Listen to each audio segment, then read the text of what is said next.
Bonjour.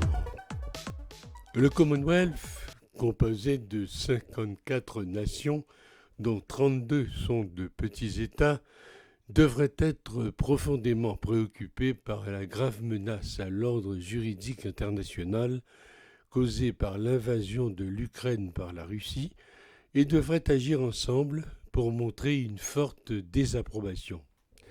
À cet égard, les événements en Ukraine et le précédent que la Russie a créé en rejetant le droit international et en le remplaçant par la force pour envahir et subjuguer le pays devrait rappeler au Commonwealth qu'il a lui aussi des différends qui menacent ses États membres.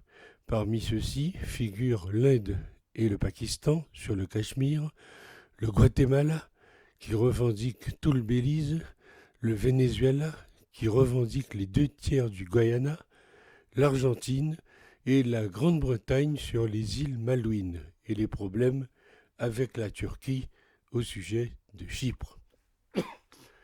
Dans leur déclaration des principes du Commonwealth, ces pays déclaraient qu'ils étaient convaincus que le Commonwealth est l'une des associations les plus fructueuses, car la coopération internationale qui est essentielle pour éliminer les causes de la guerre, promouvoir tolérance, combattre l'injustice et assurer le développement des peuples du monde. Cette déclaration reste valable aujourd'hui avec une urgence encore plus grande. Les nations du monde sont maintenant engagées dans une lutte pour sauvegarder l'ordre juridique international qui a été gravement menacé par l'invasion d'un État souverain par la Russie.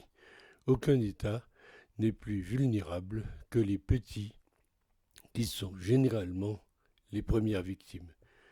En pratique, aucune autre association de pays ne rassemble des gouvernements et des organisations non gouvernementales de tous les continents du monde qui ont une voix dans presque tous les groupements régionaux et multilatéraux, y compris le G7, le G20, l'OTAN et une multitude d'organisations multilatérales telles que l'Organisation de coopération pour le développement économique, l'Organisation des États américains, l'Union africaine, l'Association des nations de l'Asie du Sud-Est et la communauté et le marché commun des Caraïbes. Le potentiel d'une sensibilisation collective du Commonwealth à ces groupes internationaux et à d'autres reste d'une valeur énorme. Ces petits pays s'opposeraient presque automatiquement à toute agression militaire contre n'importe quel pays ou à toute invasion de celui-ci, manquant de moyens militaires pour se défendre contre un puissant agresseur et manquant également de force économique pour appliquer des sanctions.